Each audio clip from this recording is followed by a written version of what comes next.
haven't seen my mom in 3 years. When I moved to Canada, I thought my life was gonna be university and working for someone else's life. But instead, I dropped out and started filming videos for brands. Then somehow that turned into a business. There were so many moments when I thought none of this was gonna work. But today, I got to sit with my mom and tell her I made $10,000 in a single day. Nghĩ hôm nay con làm được bao nhiêu tiền? I made 10,000 in a single day. And honestly, I think the best part wasn't the money. I was seeing her realize her son was gonna be okay. Bro, it is genuinely way too fucking hot in Vietnam. I've been only outside for like a couple minutes, but my shirt is ready. Freaking kind of strange. I don't know if you guys could tell. Oh, my shit is ringing. I gotta get myself some catinat. I'm gonna work here for a bit, so got a bit of matcha here. This one's a bit unique because it got corn in it. This, I don't fucking know, matcha with corn. I never heard of that shit before, so it's gonna be an interesting experience. But if you guys kind of look, that's like corn there, right? And then that's, I forgot what that's called. I think it's boba, right? Oh, it's like, it tastes kind of like corn with like slimy stuff. Hey, yo! It tastes like sperm. Pause. No, it doesn't taste like sperm. I don't know what sperm tastes like. But I had a fucking bowl of rice with meat in it for like $1, and the ROI here is actually insane. That's like the thing I love so much about making money online, is you can just work whenever you want, or like wherever you want, right? And I hate it so much when people are like, oh, whenever you start making money, you should go to Miami. But it's like, bro, if you have any stuff of self-control and you are actually ambitious, you will do just as fine in other country. What is Namsen? Right, like I was saying, because a lot of people, they decide to move out to a more expensive city to put them against the wall, to force them to work harder to actually match up to that current, to match up to that living expense. But as long as you have enough self-control, where you have a deeper reason on why you're trying to make money online, why you're trying to scale your business, you don't even need to put yourself against the wall. Because the way I look at this is from the definition of motivation, right? The definition of motivation is, it stems from the feeling of having a lack of something, right? So like the human are more motivated to achieve something when they feel like that they don't have it and they need it, right? Which is why you see a lot of people who are extremely desperate when they are broke, right? You are going to be extremely motivated to do whatever you can to make money online or make money in general when you're about to get evicted from your house by next month, right? Motivation wouldn't be on top of your head in any sort of way, right? Because you just fucking need to do it. That is motivation, right? So then the way I look at this is that there's real motivation and there's also artificial motivation, right? Real motivation is where shit just happened, where you're in a circumstance that it forces you to be motivated to achieve your goal. And then there's another style of motivation where you artificially create pressure for you to be motivated, for you to be focused on working on a business. And again, that could be moving to Miami. If that's you, you could do that, right? But there are also other ways you can do this. And one of the ways is having a greater reason why you're doing it. For me, growing up, like my only goal has to be financially independent, right? But eventually I have gotten to that point where I'm making multiple 5 figures a month. At some point it can become empty. And then at that point, you need to have a deeper reason on why you're doing it to actually keep moving forward. Because otherwise you're gonna be complacent and you're probably gonna make less money, right? Then for me, that why is remembering and knowing that my parents sacrificed me to be who I am today, to retire my parents, to support the people around me. Because truthfully, making 10, 20K is simply not enough. You're being selfish if you're complacent for 10, 20K a month, right? So then the mindset I had to adapt is realizing that I need to be doing it for more than just me, right? So like 10, 20K is like enough for pretty much most of the people on this planet Earth, as long as you're not spending like an idiot. But I owe it to my Asian parent who sacrificed so much for me. Growing up, I wasn't in a rich position or anything. I was literally in fucking poverty, right? My mom, when she born me onto this planet Earth, she was pretty much on the verge of bankrupt. I remember going home from school one day and she just started fucking crying, right? She was calling my dad, asking for money. And at that time, my dad was also working in the US, where he's just working, but like he's barely making enough for himself. But regardless of that, my mom would do whatever it takes for us to have a wonderful life. And like now we're living in a better situation, granted, because life do become better, right? And that's sort of like the reason why I'm doing this, because even though shit happens where I was in this poverty situation, I made a reason out of the reason why I was born as such. Because there are so many people that will look at this from the perspective, oh, it's unfortunate that it happens, right? There has to be a deeper meaning behind this happens. But it just fucking happens. You were born in an unfortunate situation or a city situation for no apparent reason. There's no greater reason behind it. So you have to be the one who makes a reason out of why that happens. If your girlfriend were to break up with you, you need to make a reason out of why that happens and actually grow from it. It's the same thing as when you were in a city situation. You have to make a reason out of it. Because if you don't, life just fucking happens. And the moment I kind of just removed that victim mindset of mine, I was able to really fucking grow, right? I made $10,000 in a single month at 17. I'm 18 now, by the way. And now I had a 10K day, which is fucking insane. I wouldn't even imagine that would have been possible. But that all stemmed from the fact that I was willing to put my head down and make a reason out of shitty situations that happens to me, right? And the story that I want to write is eventually, I want to see my mom smile, right? I want to see my mom being happy and all that jazz. Because even growing up, my mom it's kind of like masculine, right? Where she would sometimes beat me up, like I won't lie. Typical Asian household where you're not performing well, you're getting beat up at home. But like I understand her. I understand her in everything. Like, I'm not saying it's right to beat up your child, but I understand why that happens. She doesn't beat me anymore, right? But now that I'm at a point where I'm financially independent, where I can pay for a lot of stuff, I can kind of see that my mom is starting to become more feminine. And this is something you have to understand, that women or girls in general are naturally feminine. They weren't necessarily tough. A lot of girls are soft. The only reason why they act as masculine is because they need to. It's because they're in a situation where they're either hurt or they need to be the person who's in front, which men should be the one in front. Now when that happens, woman becomes masculine. And guess what? Women aren't good at being masculine. So a lot of them does it wrong, where it causes traumatized, which in my case, my mom beat me up. But because she doesn't know how to do it properly. And granted, it's fine.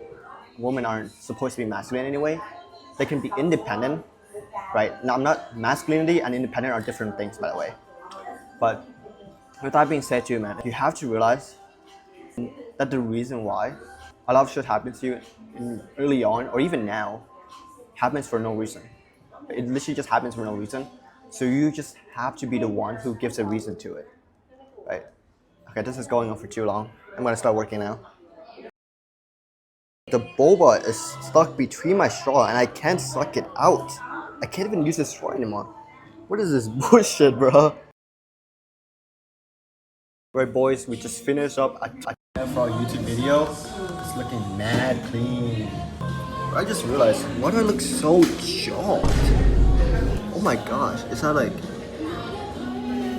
Dude, why is my nose looking like that? What the fuck?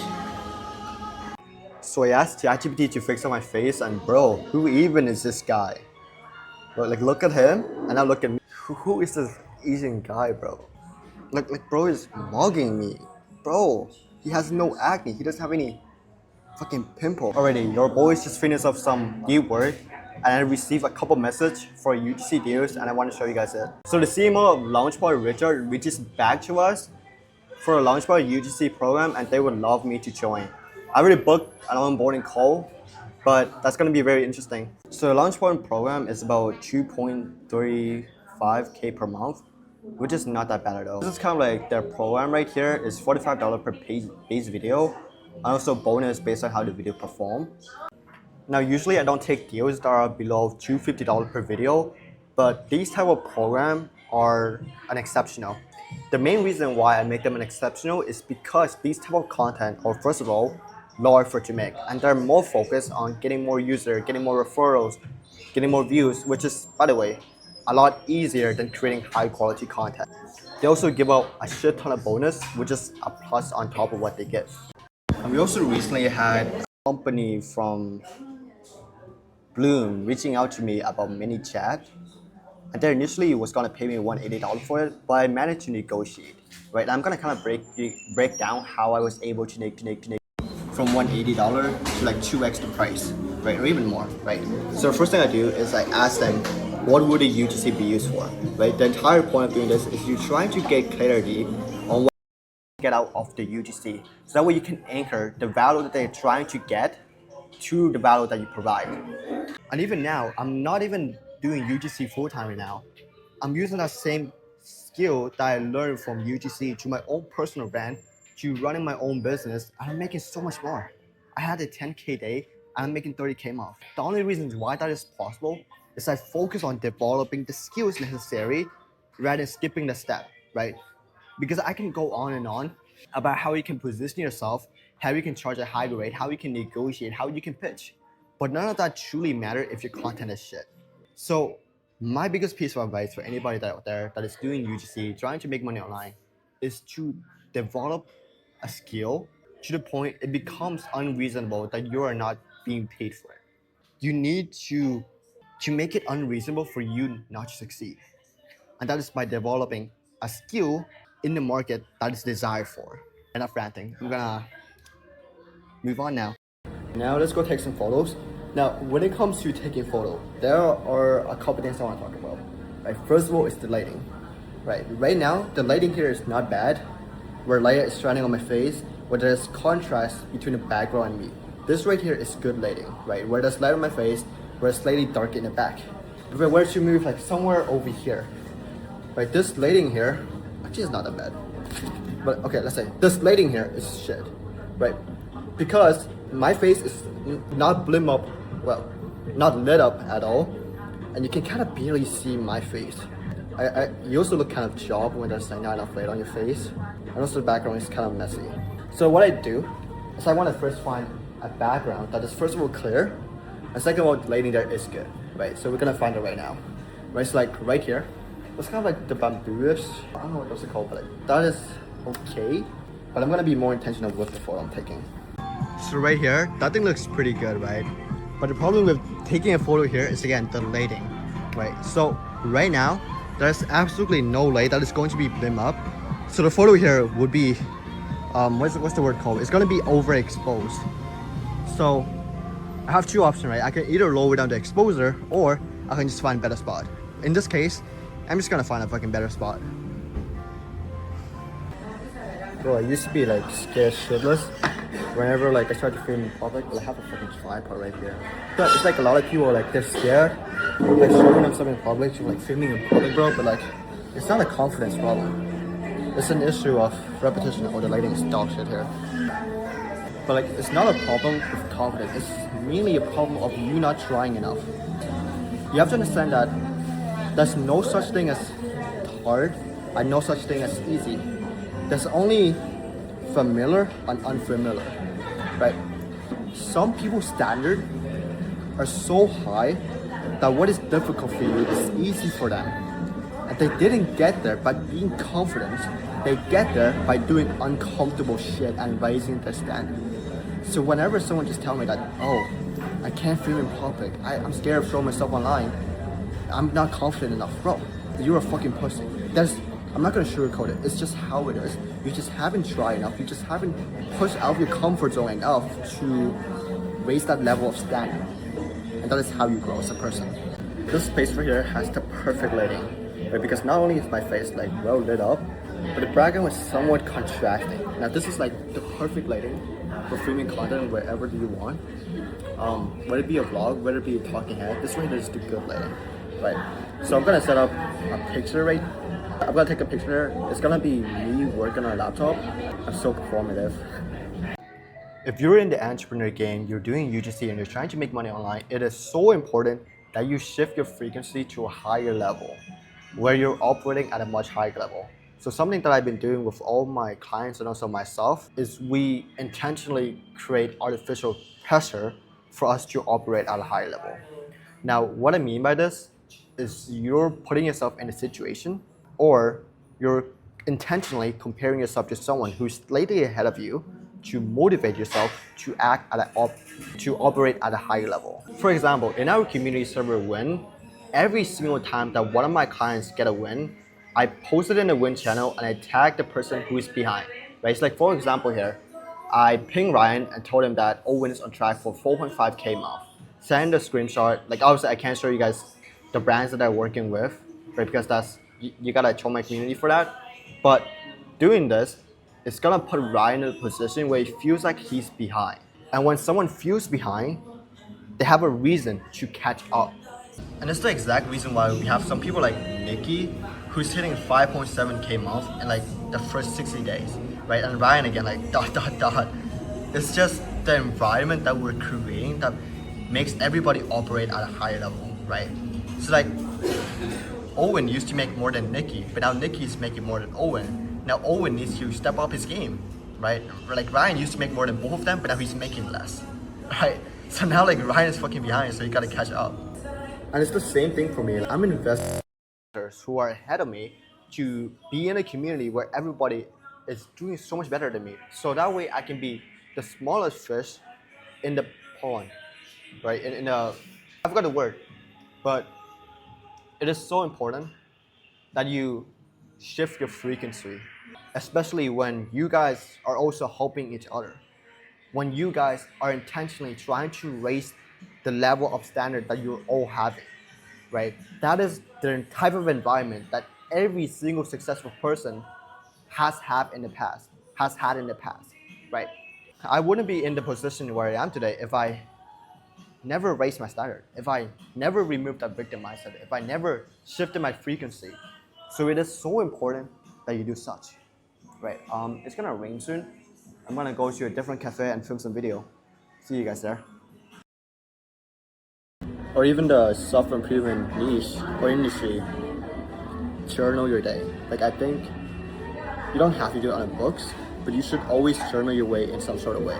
Right? Because I think at the end of the day, like you're building a legacy. You're building a legacy to document, right? And when there's nothing for you to show for it, what is the proof that you actually lived that life? And I think that's why it's so important to have a diary.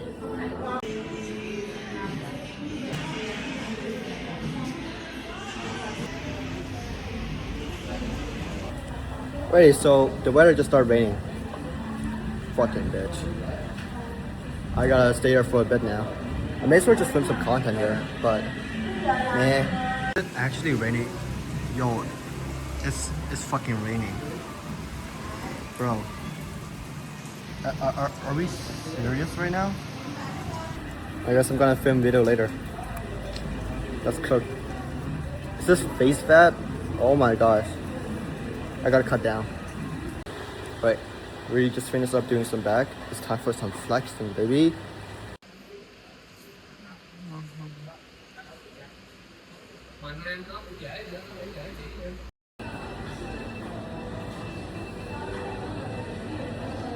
This place is cool as fuck. I love filming in this place, bro.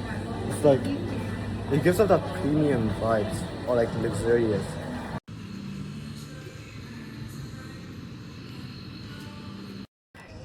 Alright, so we just finished up filming content.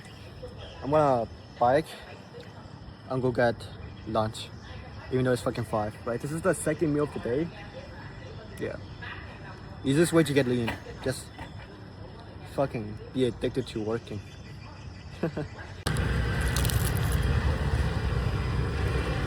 Good. You're good. Try it. Oh, well, you can. I hope you guys enjoyed the vlog. Let me know if you guys want me to do more of these. Just comment down in the description and then I will think about it. Hey, I'll see you guys next time.